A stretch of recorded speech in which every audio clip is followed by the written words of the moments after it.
Mummy போயிட்டாங்க. அவங்க யார் மம்மி? அவங்க எதுக்காக திரும்ப திரும்ப உங்களையே தேடுறாங்க? அன்னைக்கு நீங்க அவங்கள பார்த்து பயந்து மறைஞ்சதுனால தான் இன்னைக்கு உங்ககிட்ட விஷயத்த சொல்றதுக்காக தான் ஓடி வந்தேன்.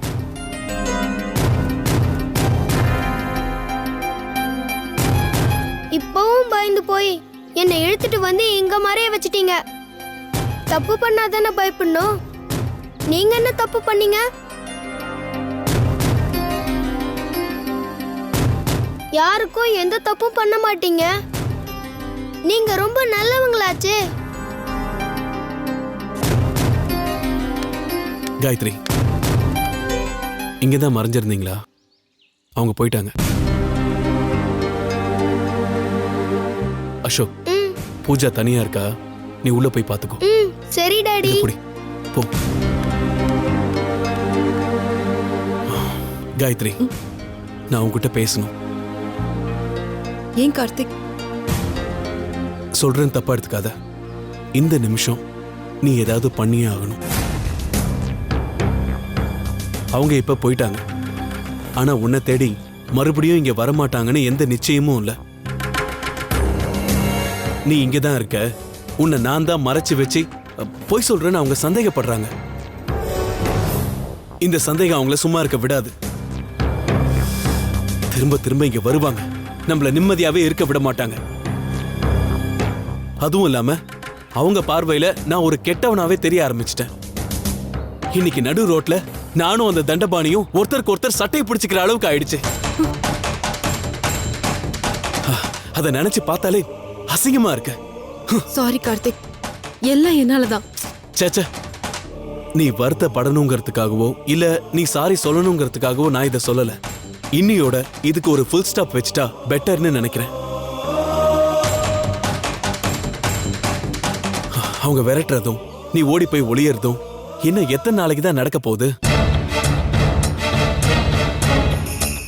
அந்த வீட்ல இருந்து இங்க வந்தோம், இப்ப இந்த வீட்ல இருந்து வேற எங்க போறது? இன்னைக்கு அசோக் பிரில்லியண்டா யோசிச்சு எங்களுக்கும் முன்னாடி குறுக்கு வழியில வந்து உன்னை அவங்க கண்ணில் படாம காப்பாத்திட்டான். இதே மாதிரி எப்பவும் நடக்குமா? என்னைக்காவது அவங்க கண்ணில் நீ மாட்டினா அப்ப நீ என்ன செய்வ? காயத்ரி, எல்லாத்தையும் யோசிச்சு பார்த்து இப்பவே இந்த நிமிஷமே ஒரு முடிவிடு.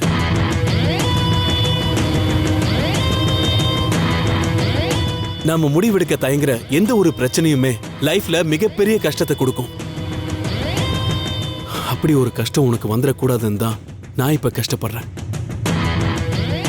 இப்பவே ஏதாவது முடிவெடு ப்ளீஸ்.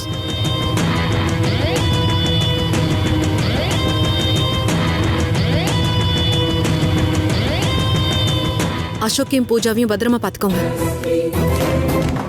காயத்ரி, காயத்ரி,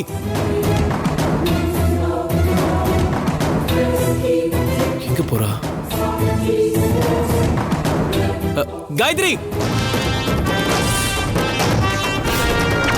காயத்ரி, காயத்ரி,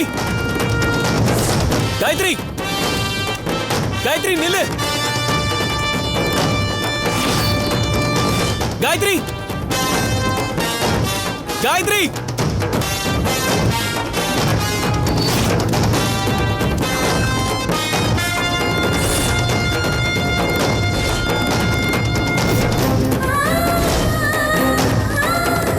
காயத்ரி, காயத்ரி, காயத்ரி நில்லு. காயத்ரி, காயத்ரி நில்லு. காயத்ரி,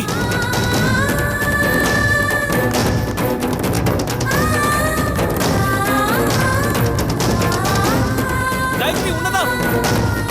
காயத்ரி நில்லு. காயத்ரி நில்லு. காயத்ரி உன்னதான். காயத்ரி நில்லு. காயத்ரி எங்க போற? காயத்ரி நில்லு. காயத்ரி, யோ காயத்ரி நில்லு. காயத்ரி, காயத்ரி. அம்மா,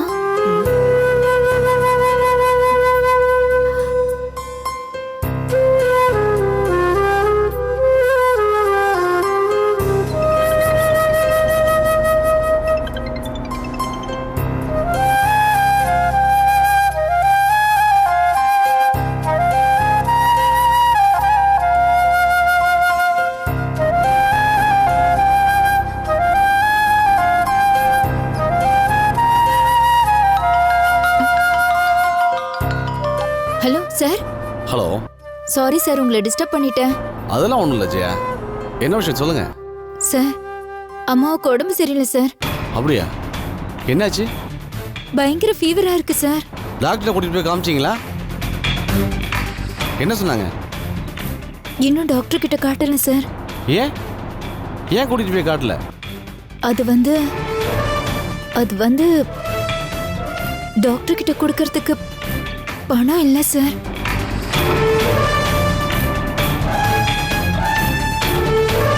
சரி, நீ கவலைப்படாதீங்க.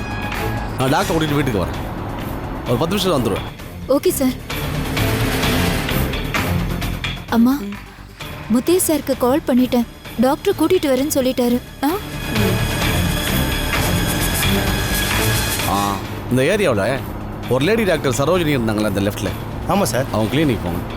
சார், அந்த அக்யூஸ்ட் ஆறுமுகத்தை 1 மணிக்கு நம்ம கோர்ட்டில் ப்ரொடியூஸ் பண்ணுமே சார். அதுக்கு முன்னாடி நம்ம என்கொயரி பண்ணணும்னு சொல்லியிருந்தீங்க. அது 1 o'clock தானே. இப்போ டைம் 11 தானே ஆகுது. இன்னும் 2 hours இருக்குல்ல. இங்கே போயிட்டு போகலாம். Okay sir.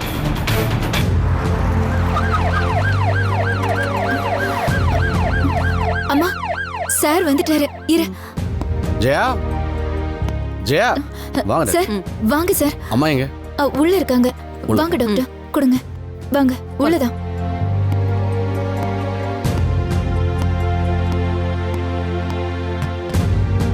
அம்மா, டாக்டர் வந்திருக்காங்கம்மா. எழுந்துக்கோ. என்னம்மா பண்ணுது? அது டாக்டர், கோல்டா இருக்கு, ஃபீவரா வேற இருக்கு. ஓயாம இரும்பிக்கிட்டே இருக்காங்க.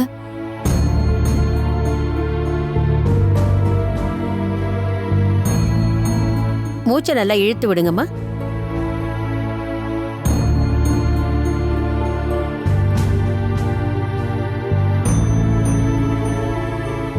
காட்டுங்க.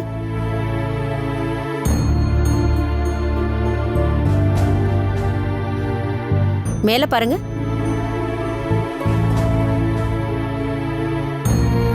ஹெவியா கோல்டா இருக்கு. அதுதான் அவங்களுக்கு இருமல் ஃபீவர்லாம் வந்திருக்கு. நான் கொஞ்சம் டேப்லெட்ஸ் எழுதி தரேன், அதை வாங்கி கொடுங்க. 2-3 நாள்ல சரியா போயிடும். அம்மாவை படுக்க வைமா. படுத்துக்குமா. அம்மா பேர் என்னம்மா? சாரதா. வயசு என்ன? 50. நான் சில டேப்லெட்ஸ் எழுதி இருக்கேன். சரிங்க டாக்டர். அதை வாங்கி கொடுங்க. தேங்க்யூ கொடுங்க டாக்டர். என்கிட்ட. சார், பரவாயில்ல ஜெயா, எங்கள் அம்மா பாருங்க. அவங்களுக்கு கொஞ்சம் ரச சாதம் கொடுத்துட்டு அதுக்கப்புறமா டேப்லெட்ஸ் கொடுங்க. ஓகேவா? சரிங்க டாக்டர். நான் கிளம்புறேன் சார். வாங்க டாக்டர். டாக்டர், அம்மாவுக்கு சரியாயிடும்ல? கண்டிப்பாமா, ஷியோர். புகார் அளிக்க வந்த பெண்ணையே திருமணம் செய்த போலீஸ் அதிகாரியா? மேட்ரு எங்கேயோ சிங்க் ஆகுதே. சரி, மேல படிப்போம். மொத்தம் சென்னை சார். டாக்டர் கூட்டிட்டு போய் கிளினிக்ல டிராப் பண்ணிட்டு வந்துடுறேன். Okay sir. இந்தாங்க மேம். தேங்க்யூ. Thank you sir. அப்படியே வரும்போது மெடிக்கல் அந்த பிரிஸ்கிரிப்ஷன் டாக்டர் மெடிசன்ஸ் Okay, வாங்கிட்டு வந்துருங்க. இதை வச்சு கொடுங்க. ஓகே? Okay sir. ஆமா. வரே சார். வாங்க டாக்டர்.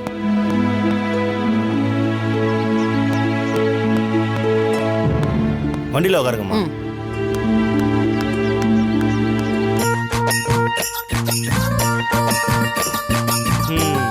சாருக்கு இன்னைக்கு ஃபுல் டியூட்டி இங்கே தான் போல.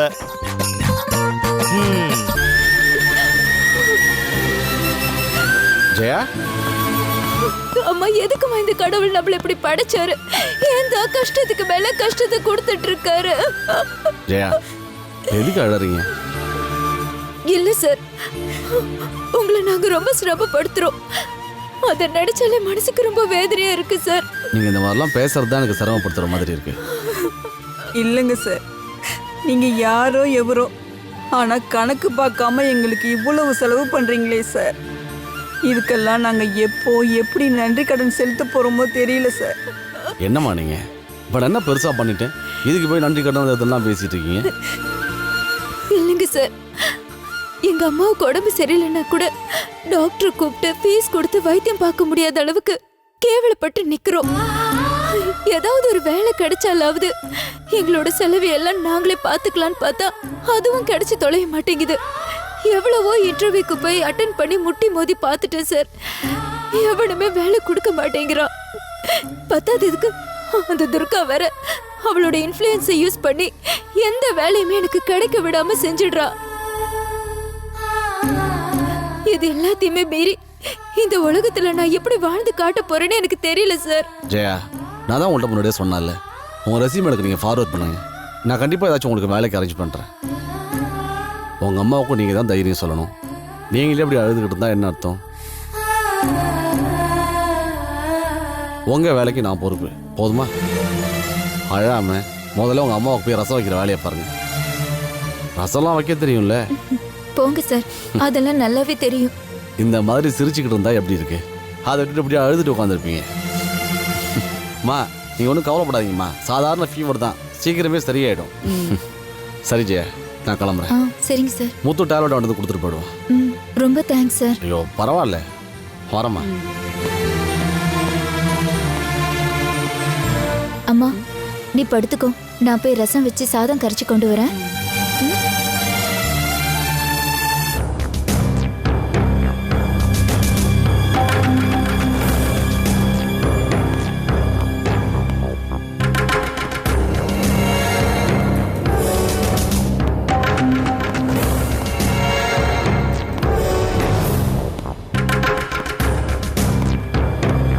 கண்டிப்பா சொல்றேம்மா, அந்த கார்த்திகிட்ட பொய் இருக்கு. அவன் நம்ம கிட்ட நடிக்கிறான். இப்ப நம்ம கார்த்திக் இருக்கிற வீடு வரைக்கும் போய் பார்த்துட்டோமே, காயத்ரி அங்க இல்லையே. அதுதாம்மா எனக்கும் ஒரே குழப்பமா இருக்கு. இத்தனை வருஷமாயும் காயத்ரிக்கு என் மேல இருக்கிற கோபம் குறையவும் இல்லை, வெறுப்பு மறையவும் இல்லை. அதனாலதான் அவ இப்படி நம்மள பார்க்காம கண்ணாமூச்சி ஆட்டம் ஆடிட்டு இருக்கா. காயத்ரிக்கு நான் மனசால கூட துரோகம் நினைக்கலங்கிறத இந்த ஜென்மத்துல அவ புரிஞ்சுக்க மாட்டா. நான் குற்ற உணர்ச்சியோடயே சாகணும். எதுக்குமா இப்ப தேவையில்லாம பேசுறீங்க? காயத்ரியை பார்த்ததும் உங்களை பத்தி எடுத்து சொல்லி அவங்களுக்கு புரிய வைக்க வேண்டியது என்னோட பொறுப்பு. காயத்ரிய பார்த்தா தானே அது நடக்கவே நடக்காது போல இருக்கே. நாம விரட்ட விரட்ட அவதான் விலகி போய்கிட்டே இருக்காளே. அவளை எப்படி பாப்பேன்னு கூட தெரியலையே. என்ன சுப்பு, நீங்க மனசை தளர விடாதீங்க, நம்பிக்கையோட இருங்க. ஒண்ணு பண்ணலாமா? அந்த கார்த்தி மேல போலீஸ் கம்ப்ளைண்ட் கொடுத்துடலாம். கம்ப்ளைண்ட் கொடுத்தாலும் ஒன்னும் வேலைக்கு ஆகல தண்டபாணி. அந்த கார்த்திக் சரியான கல்லூலி மங்கனா இருக்கானே. போலீஸ் எல்லாம் விசாரிச்சா அவன் வாயில இருந்து உண்மை வராது. சரி சரி, நீ அங்கேயே வெயிட் பண்ண, நான் இப்போ வரேன். இந்தாங்க. சரி சார். எக்ஸ்கியூஸ் மீ, ஒரு ஃபோன் பண்ணிக்கலாமா? படிக்கோங்க மேடம். காயத்ரி, என்ன பண்ற?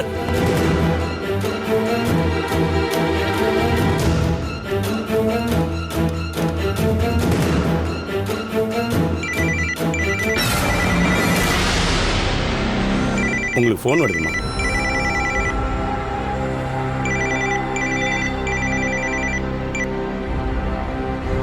ஹலோ,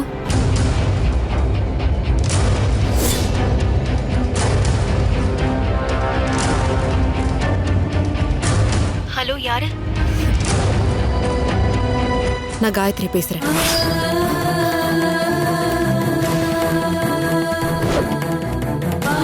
காயத்ரி, காயத்ரி, காயத்ரி, காயத்ரி எங்க இருக்க? காயத்ரி,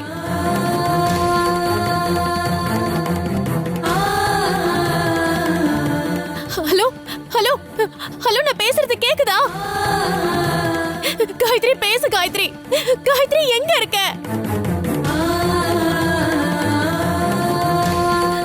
எப்படி இருக்க காயத்ரி? நான் எங்க இருக்கேன், எப்படி இருக்கேங்கிறது இப்ப முக்கியம் இல்ல சுப்பு. காயத்ரி, ஏன் காயத்ரி இப்படி பேசுற? உன் கோபம் குறையவே குறையாதா? என்ன மன்னிக்கவே மாட்டியா? காலம் நேரம் எல்லாத்தையுமே மாத்தோன்னு சொல்லுவாங்க. 6 வருஷம் உன்னை கொஞ்சம் கூட மாத்தலையா காயத்ரி?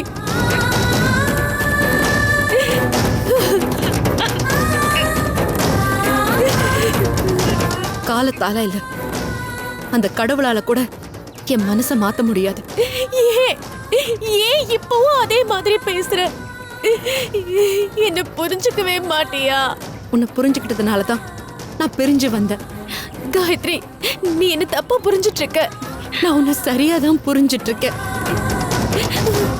சூர்யாவும் நானும் சந்தோஷமா வாழணும், அத பார்த்து நீயும் காலத்தை கழிச்சிடணும்னு நினைச்சல்ல.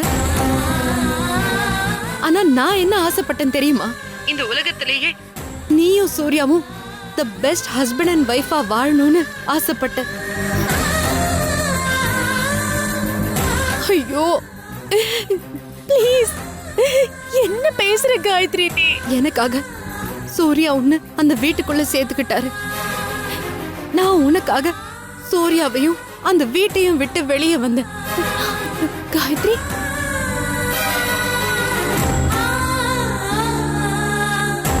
நான் இருந்தேனா சூர்யாவோட உன்னால சந்தோஷமா வாழ முடியாது. ஐயோ, அதுக்கு என்ன பண்றதுன்னு யோசிச்சுக்கிட்டே இருந்தேன். அப்போதான் எனக்கு சரியான சந்தர்ப்பம் கிடைச்சது. அத பயன்படுத்திக்கிட்டு உன்னையும் சூர்யாவையும் வெறுக்கிற மாதிரி நடிச்ச. நான் குழந்தையோட எங்க அம்மா வீட்டுல போய் இருந்தேன். அப்போ நீங்க என்ன விடல, சூர்யாவும் என்ன விடல. ரெண்டு பேரும் மாத்தி மாத்தி எத்தனையோ தடவை என் மனசை மாத்துறதுக்கு முயற்சி பண்ணீங்க. நான் உங்க கண்ணு முன்னாடியே அந்த ஊர்ல இருந்தா நான் நினைச்சது நடக்காது. ஐயோ, நீங்க ரெண்டு பேரும் சந்தோஷமா வாழ மாட்டீங்கங்கறத புரிஞ்சுக்கிட்டு தான் குழந்தைய தூக்கிக்கிட்டு கண் காணாம எங்கேயாவது போயிடணும்னு அந்த ஊரை விட்டே சொல்லாம கொள்ளாம கிளம்பி வந்தேன்.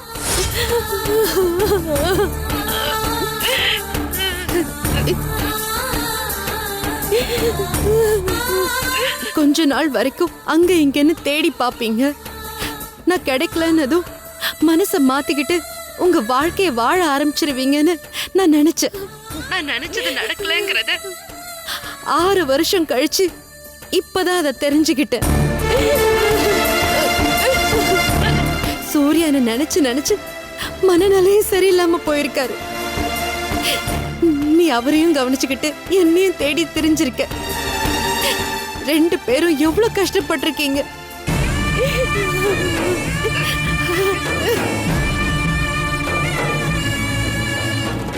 நீ என் மேல வச்சிருக்கிற பாசத்தை நான் என்னன்னு சொல்றது? சூர்யா மேல வச்சிருக்கிற அன்பை நான் என்னன்னு சொல்றது? உங்களோட இந்த அன்பு பாசம் இதுக்கெல்லாம் உண்மையிலேயே நான் தகுதியானவதானா? யோசிச்சு பார்த்தா சத்தியமா இல்லன்னு தான் தோணுது சுப்பு. இல்ல காயத்ரி,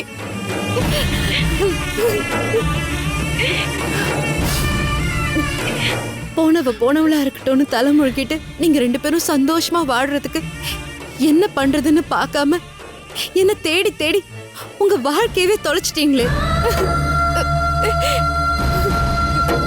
உனக்கும் சூர்யாவுக்கும் இதுக்கெல்லாம் கை மாறுன்னு நான் ஏதாவது பண்ணணும்னா நான் என்ன பண்ணணும் தெரியுமா? வேண்டாம், நீ எதுவும் பண்ண வேண்டாம். திரும்பி எங்க கிட்ட வா. சூர்யாவோட சேர்ந்து வாழ காயத்ரி. அதுதான் இப்ப நீ எங்களுக்கு செய்யற கைமாறு. திரும்பி வந்துற காயத்ரி. இல்ல சுப்பு, நீயும் சூர்யாவும் தான் சந்தோஷமா வாழணும். அதுக்கு எந்த இடைஞ்சலும் இல்லாம நான் இன்னும் தூரமா விலகி போக போறேன். ஐயோ காயத்ரி, அப்படி சொல்லாத காயத்ரி. நீ வந்தாதான் சூர்யா குணமாவாரு. தயவு செஞ்சு நீ எதை புரிஞ்சுக்கோ. நீ வா காயத்ரி, ப்ளீஸ். இதுக்கப்புறம் நான் வரணும்னு அவசியம் கிடையாது சுப்பு. அந்த வைத்தியர் நான் வரலனா கூட இன்னும் கொஞ்ச நாள்ல சூர்யாவை குணப்படுத்திடுவாரு.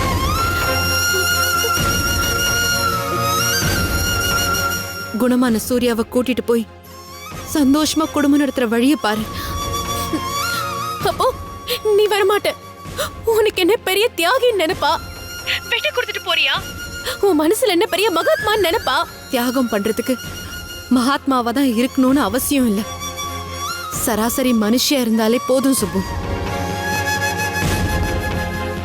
இந்த உலகத்துல வாழற ஒவ்வொருத்தரும் லைஃப்ல ஏதோ ஒரு கட்டத்துல ஏதோ ஒரு விதத்துல தியாகம் பண்ணிட்டு தான் வாழ்ந்துட்டு இருக்காங்க. அப்படிதான் நானும். இங்க பாரு, மத்தவங்கள பத்தி எனக்கு தெரியாது, ஆனா உன்னை பத்தி எனக்கு நல்லாவே தெரியும். நீ சூர்யாவை எந்த அளவுக்கு காதலிக்கிறேன்னு எனக்கு நல்லாவே தெரியும். அந்த காதலை பிரிஞ்சு உன்னால இருக்க முடியுமா?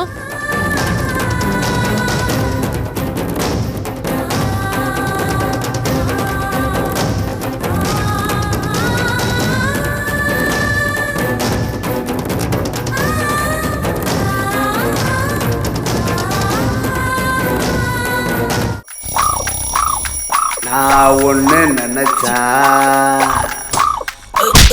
நீ ஒன்று நினைக்க செந்தில் போல நான் சும்மா இருக்க கவுண்டர் மணி போல் நீ எட்டி உதைக்க வேதாள கை என்ன திரிக்க விடும் கை பரமபாத பாப்ப போல ദൂരോട്ട് ചൊത്തലച്ചില്ല നായികം